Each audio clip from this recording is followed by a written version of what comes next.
You're listening to Cash and Sass. I'm Lisa Marie, your go-to gal for all things money.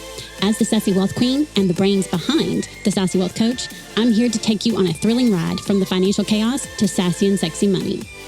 Welcome back, my sassy friend, to another episode of Cash and Sass. I'm Lisa Marie, the Sassy Wealth Queen and the brains behind the Sassy Wealth Coach and, of course, this podcast. And today I have with me Chad Hufford, and he was born and raised in Anchorage, Alaska. He grew up in the financial industry, but also developed a strong background in athletics, nutrition, and performance psychology. Chad brings a coaching mindset and the heart of a teacher to financial planning and investing as he strives to both empower and educate his audience to not only become better investors, but to live more intentionally and create an abundant life. My favorite thing. In addition to finance, he regularly teaches and speaks on fitness and faith, seeing these as all important aspects of purposeful and abundant life. I love that. Welcome to the show. Thank you for being here. And as always, my friends, we are going to dive right into the questions and the discussion. You had mentioned that you had scars from a scarcity mindset. And I want to kind of go into, what do you mean by you have scars from that? Well, we all have a money story. We all have experiences that shape how we see and view money today. And while those wounds heal, the scars remain. And I think it's important for us to be mindful of those things in our past that might be affecting how we see things in the future. Their biases, their filters. Some people call them sunglasses. It changes how you see things. And sometimes we can't necessarily remove that bias, but just being aware of it, that I'm going to have a tendency because of a past experience, maybe in a past trauma, I'm going to have an experience of this type of a situation a little differently. So just think of it like, if you have a bathroom scale, it's off by 4 pounds. Well, it may not be completely accurate, but knowing that it's off a little bit in one direction or the other, you can adjust how that scale is reading, or at least your interpretation of how that scale is reading, knowing that it has a little bit of a bias. But I actually was talking with Dave Ramsey. I'm sure you're familiar with Dave Ramsey, a few months ago, and just talking about his own scars and some of the things that he went through, like a bankruptcy. He says, that guy who was on the verge of losing everything and his marriage and going through bankruptcy, like those are scars. They're still there. And I think we all have them. And if we're not aware of that, it can cause us to remain in a scarcity mindset. Yeah, very much so. Part of the thing I tell people is to acknowledge the past, but don't be stuck in it. Like, Mm-hmm. for example, I've been through a Chapter 7 bankruptcy. I've been through 2 foreclosures and a short sale, and several repossessions. And I don't say that as, nonchalant, there's nothing wrong with it. I say it as it's part of my life. In the 50 years, that is what has happened in my life. And I've learned from it. I've grown from it. Some of the things were not completely in my control. Housing market crashed, fiber optic market crashed. And there were some things that were in my control from decisions I made that I could have made better if I'd have known better, right? So acknowledging, yes, those are scars, and I've grown from them. I think that's the important thing, is growing from them and realizing, okay, what lesson can we take from that and move forward with? Because I learned that you're right, that if we don't acknowledge it, then we live in that scarcity mindset and we don't move forward to grow from it, right? I think that's really, really important. I tell my clients all the time, y'all, everyone has something that they've learned from it, whether they want to recognize it or not. We've all had money mistakes, right? Especially with, us not having the conversations like we should. You mentioned, like part of yours was not being able to pay bills or afford to put gas in, the car that leaves a mark. And I get that, because wasn't all that long ago, I was on food stamps, and I was having to,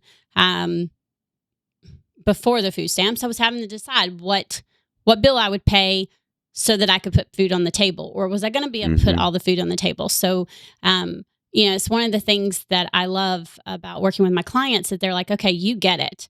You've been there, you get it. And I think that's really important. One of the things I want us to dive into is sometimes we think that we should start with financial planning, but then we think it's too late. So what are some things that, one, where does someone start with that? And is it really too late? Okay. It's never too late to start doing the right thing. Obviously, the sooner you start, the better it is. There's an old Chinese proverb that says the best time to plant a tree is 20 years ago. The next best time is today. And I believe that fitness and finances are very similar. They're a part of your life, whether you want to pay attention to them or not. You could ignore your fitness, you could ignore your finances, and they will both deteriorate without intentionality and purpose. So you don't really get to choose whether finances are a part of your life. You don't get to choose whether your fitness and health are a part of your life. You have to take care of both of those. Ignore them, they will go away. So that's the premise for what I'm about to say. You can still start making moves towards a better future and start chipping away at maybe some of the holes that you've dug for yourself. Maybe you're deep in debt, or maybe you've never started saving. Well, you're going to have to work harder, and that's okay. But you can still make positive movements towards a better financial future. And it doesn't matter so much. It does matter what you've done in the past, but your new future can start today. Yeah, I mean, here's the thing. I didn't save when I was younger. I didn't. This is candid cash conversations, y'all. So I don't have a problem bearing it all. I didn't save, and you're right. The next best thing, the best time to do something about your fitness or your finances, and I'm big on mental and physical fitness. I think those are hugely important. Mental just as much as physical. And the people that follow me and are clients of mine know that I have my oldest has mental health disorders. So mental health is huge. Okay. And I also know that it's not too late. Especially like what you're saying with fitness. Let's see. I've had my business going on 7.5 years. So probably by the time this will air, it'll now be 8 years, which means it'll be 7 years that I've worked with my trainer. When I started working with her, I could not do a lunge without holding on to the back of a chair. I want people to actually visualize that. I could not do a lunge without holding on to the back of the chair. I got out of breath getting up and down off the floor. And I was almost 44 years old. I am now 50, I'll be 51. And I'm in the best health of my life. I'm about to do a 16-mile hike in Mount Zion. By the time this airs, that means I've already done it because I literally go in like a week. As my trainer says, yes, it's going to be hard, but you can do hard things. And if I would have imagined, 20 years ago, someone had told me at age 50 I was going to do a 16-mile hike, I would have literally offered to buy you a straitjacket. That was no. And I'm going to do it. And I've been preparing for it and I've been training for it. And, finances are the same way. I've made mistakes. Some of it was my fault. Some of it wasn't. Decisions I made, would I change them? Probably. Some of them, I want you to acknowledge that you made the best decision at the best time. Was that the best decision? Probably not. And hindsight's 20/20. Going forward, though, like Chad said, we can do something now. Okay, what can we do different now compared to what we were doing before? With the fitness, for me, it was to get off my butt and do something. If I didn't want to have the health issues that was in my family, if I didn't want to be out of breath when I was getting up and down off the floor with my kid, what did I need to do differently?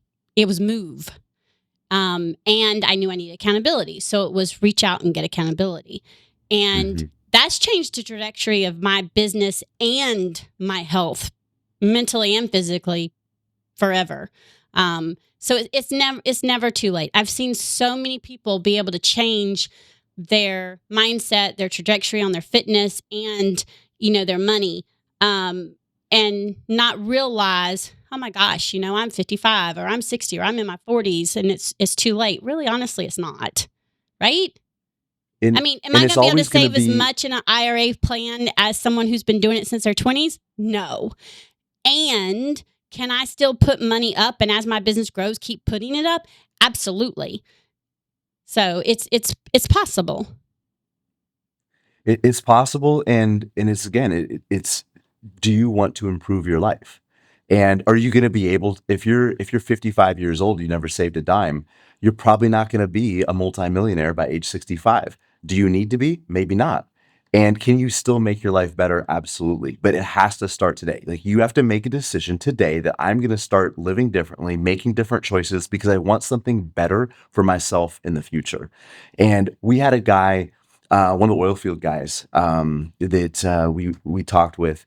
He was 50 years old with a negative net worth and felt like it's too late. It's too late for me to do anything. So he had about $100,000 of negative net worth. So debts were 100,000 more than his assets. And by the time I talked to him in his late 50s, it'd been about 9 years, and he was a millionaire. And that might be a little extreme, and he made huge sacrifices to get there. This didn't come easily, but he made a decision. His first thing was, I am not going to take on any more debt. Cut up all his credit cards and refuse to take on any more debt. So he stopped the bleeding. That was the first step. And he started envisioning what his life would look like if he never had to collect a paycheck ever again. That was the motivation to keep pushing. And he works in the oil field. So, I mean, this is like up in the Arctic Circle, North Slope. We're talking like Santa Claus and reindeer land. There literally is a town called North Pole, Oh, Alaska. I know. And I'll never go because it's too cold.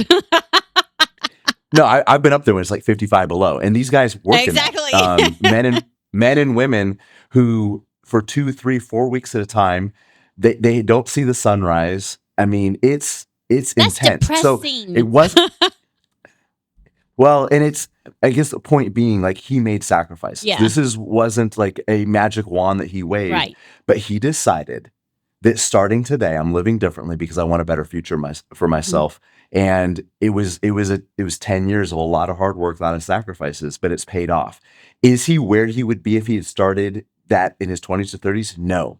But does he have a better financial future than 90% of Americans? He does, because he made tough decisions. So it's never too late to start doing the right thing. Yeah, absolutely. And I want to make a big key here. The right thing for the client he was talking about may not be the right thing for you. Your life situation may be different. Your wants may be different. And I talk about this in all those wealth codes. It has to be aligned with your values, your desires, and your goals. If your goals are to be that multimillionaire, then yes, you're going to have certain things you're going to do.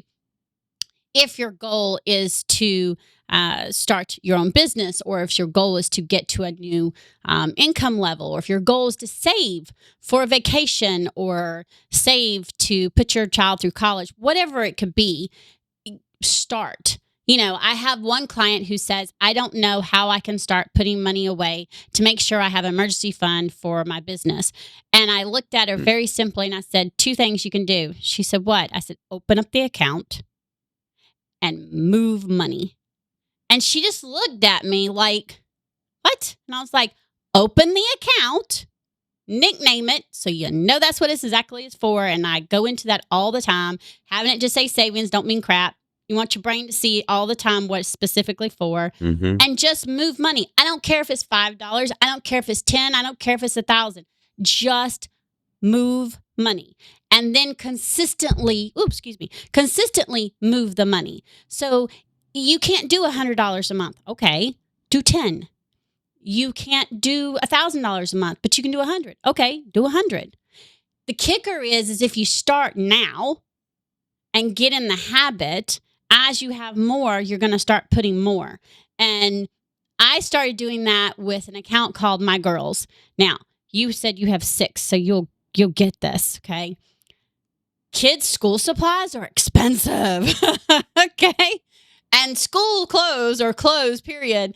I have a 13-year-old and a 21-year-old. And my 13-year-old, I swear, she just grew out of everything she owns, like within a matter of a couple of months. We seriously have to go shopping. Like, shorts are too short. Pants look like they're high waters. Like, I just had to buy her a pair of shoes, and I think they were a shoe and a size and a half bigger than what she was before. And I'm like, how did this happen? I have an account that's called My Girls. I specifically put money into it for the school supplies and the clothes, so that way it doesn't mess up what I call my cash flow for my personal. And it has saved me. I have enough money in there that I can go and buy her basically, I swear it's almost a whole new wardrobe. Like, and it's not going to stress me. It's not going to hurt the cash flow. It's not going to do anything because the money is there. And when I started it, did I start putting $300 a month in there? No, I started with $5. I knew it needed to be done because school supplies were killing me. That was when both of them were in school. And it had to be done. And as I started doing it and not touching it because it said girls, right? So I knew it was for, it started mounting, and it just compounded and it grew. And I only touch it when I need to go and get those school supplies. And so just start. I think the misconception is if I can't put $2,000 a month up into a savings account, then I can't save. And that's just not true. Yeah, we can't let perfect be the enemy of done. Thank you. And we have to focus sometimes on progress rather than perfection. So my it'd be great if I could put around. My trainer actually says progress over perfection. She tells me that all the time. Every time she introduces something new to me, and I'm like, she goes, progress over perfection, Lisa.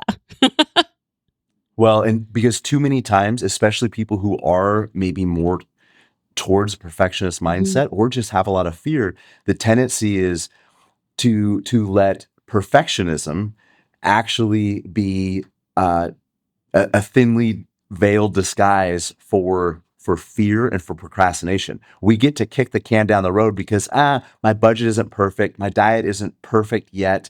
I need to do a little bit more research, I need to do a little more planning, I need to find a little bit better investment, so we don't even start. So I want to point out 3 things for your audience from what you just said.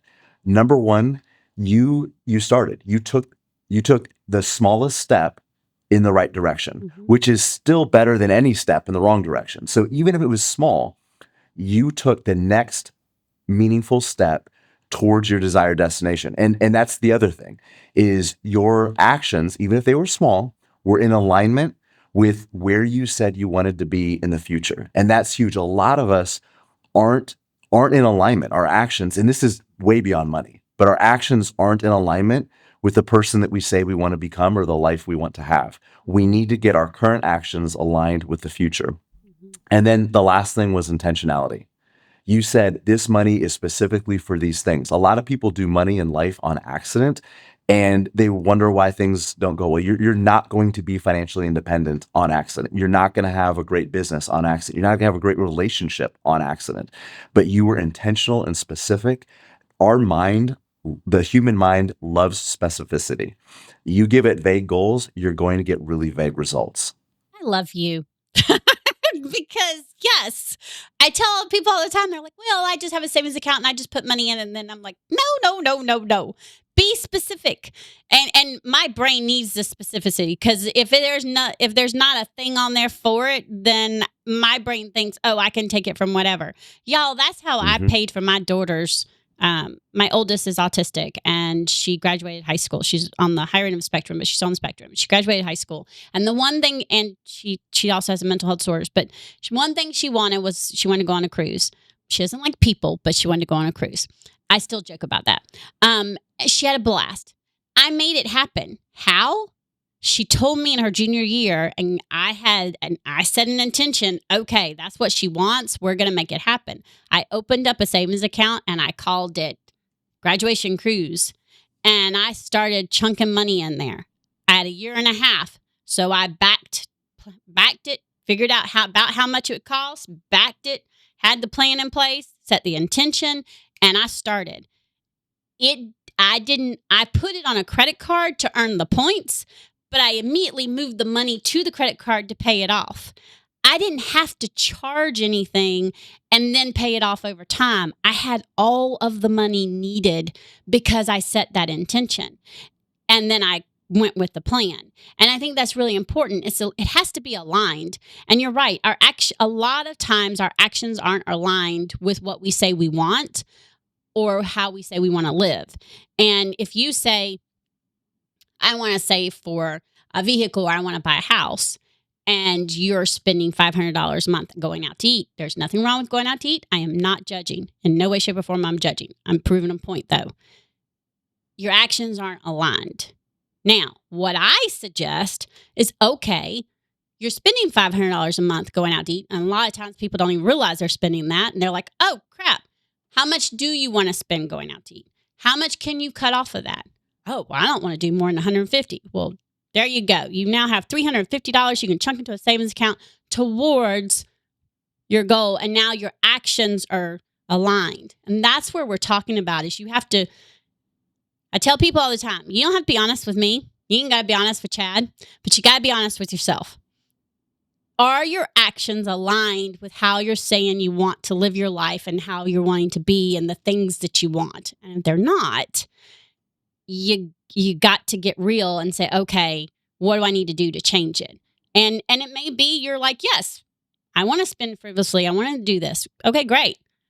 And know that you're not going to reach those things. That's going to be it's going to be the reason why. That, again, there's no judgment. It's just that's how it is. I could have this conversation all day because fitness and finance and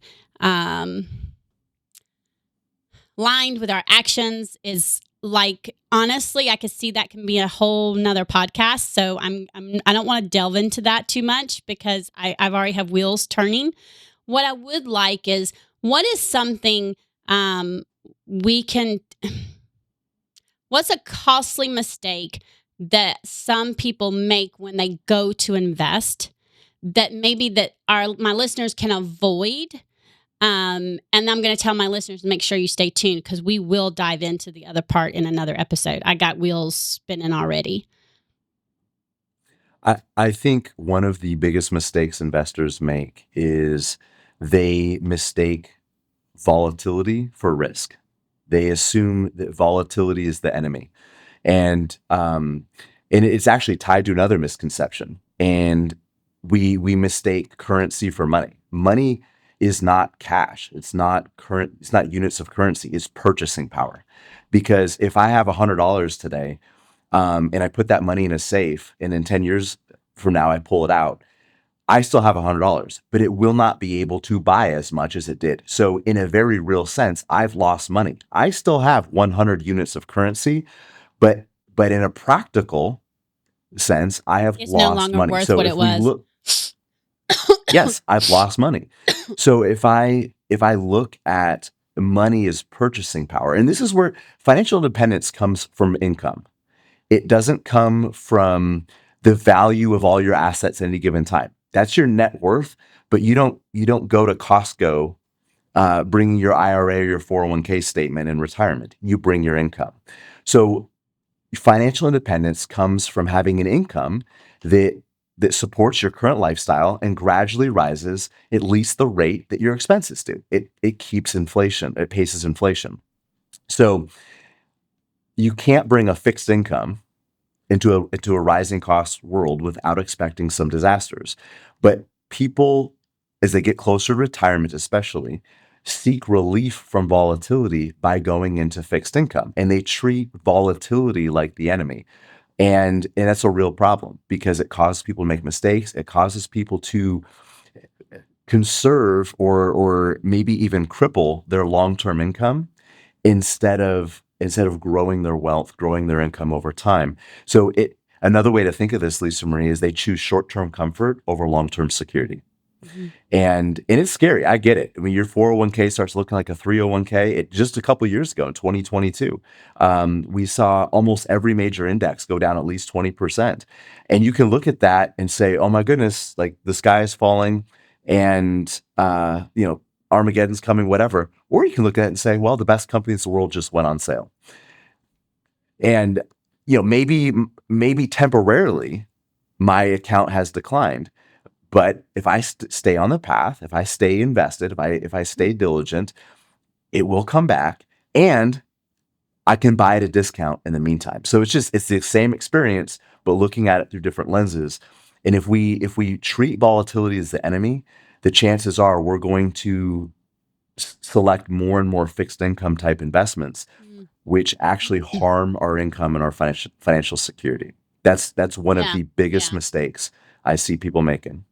Yeah. And I think a lot of times too, it's from lack of knowledge. I mean, I know for a majority of the women, especially, it's, investing is a lack of knowledge. And then who do you trust? And so make sure, you're working with someone that you can trust, and you come from it from a place of knowledge. And I'm also going to say one thing too, and I think Chad will agree with me. If you're, for example, you're in your 50s like me, okay, and because of life circumstances when you were in corporate and your 401k, you cashed it in because, again, you got to live now, and that's the way things happen. I had to do that. Totally get it. And if you're at the point where, okay, you have your own business, there's things you can do. Like I have a simple IRA. I'm putting money in it. Is it as much money as I'll eventually put in it? No. And there is money going in it. And am I going to have the amount of retirement that maybe I would have had, for me to retire? No. And the thought of me retiring actually doesn't really suit me. I always need to be doing something. But my point is I'm actually putting money up with the concept of it's going to take care of my girls.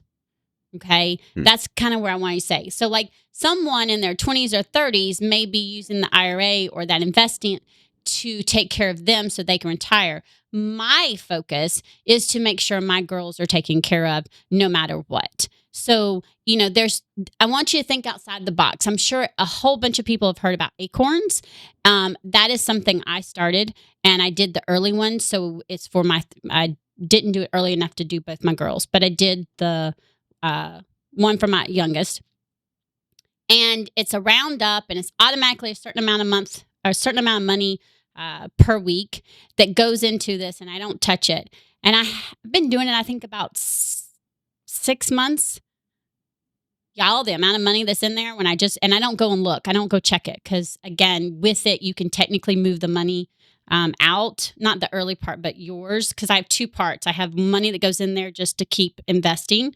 The amount of money that's in there, it's just growing and it's compounding. Is it thousands and thousands of dollars? No, but they're taking like $10 a week, and it's already quadrupled to several hundred. It's getting close to the 1,000 in one of them, and it's almost 1,000 in the other for her. So my point is just starting right with the intention. I've now done the same thing for my oldest, who's 21. She has an account, and because she has her own disability income, I've set up acorns under her name so that money is starting to go into it. So something is building for her. Does that make sense? I mean, it's the intentionality, right? And what your values and your goals aligned with what you're wanting to do. And I just think it's important. Yes, I'm saving for me and to make sure that, things are taken care of. But my biggest goal is to make sure that when I'm not here, they are taken care of no matter what. And again, it's those small steps, right? Mm-hmm. Like there's no one push up that makes you fit. There's not a single lunge that makes your butt look good in jeans. It's a lot of No, it's a lot thousands. of them. Yeah, it's thousands and thousands I love that. of small actions. Yeah. And that's what you're doing with that. You're chipping away, And so again, like people might not be able to save what they want to today, but they can save something and they can start creating the habit. A lot of people say like, well, I'll save more when I have more income. Or I'll start When I have saving, more or wealth, I'll start saving when I have more income, or I'll start saving when my business makes more that revenue. Guess what, honey? The shit ain't gonna it's, happen. yep. Yeah. You have to start the habit now. Because there's never going to be convenient time to pay your future self. Exactly. There's always going to be something that comes up. And to say that I will start saving when I have more wealth is kind of like saying I will go to the gym when I'm stronger and fitter. It, you have to just start. You have to start where you are, and you can't do anything about your past anymore, but you can do something about your future. Yeah. Someone told me once, and we're going to end it with this, is that we as humans spend too much time in the past and too much time worrying about the future and not enough time living in the present. Meaning you can't do anything about the past. You don't need to be fretting about the future because you can actually determine the future by doing something now. Now is what's in your control. And I think it's, really, really important to understand that what we're both saying is just start. It doesn't have to be the acorns. It doesn't have to be just start. Look at what you're wanting and just start. Again, like I told my client, open up the account and move money. And again, if it's $5 a week or $5 a month, fine, but keep moving it. And y'all, it's empowering when you come from a place of not being able to do those things and you're starting to save and you're chipping away and you start seeing it grow. You start looking at, okay, how can I increase the amount I'm going to put in there? It's very, very empowering. But if you don't start and you just keep saying, oh, I'll do it when, then it's never going to happen. And he's right. One lunge does not make it to where you can fit into a pair of jeans. It's thousands and thousands of lunges and squats. Trust me, I know. And it's the same way with your money. It's not going to happen overnight. And that's what he was saying is it's not going to happen with one move or one action, but one move leads to another move, leads to another move. And so I want you to really, really think, are your actions aligned with what you're wanting? And if they're not, what's one thing that you can actually do to get it in alignment? Is that opening up a savings account and start saving? Is that doing an acorns? Is that investing? What is that one thing that you can just start doing? And then later you can add something else. Chad, thank you so much for being here. I truly appreciate it. I can't wait to dive into the other thing the next time you're on. Again, it's a conversation I can talk about all day. I truly appreciate you being here.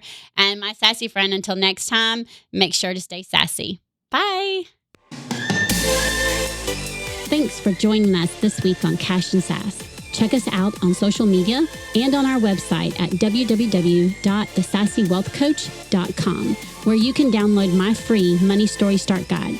The website again is www.thesassywealthcoach.com. And as always, subscribe to the show to catch every new episode and leave us a review so we can continue to bring you fresh content. And remember, yes, it is possible to have sassy and sexy money. See you next week.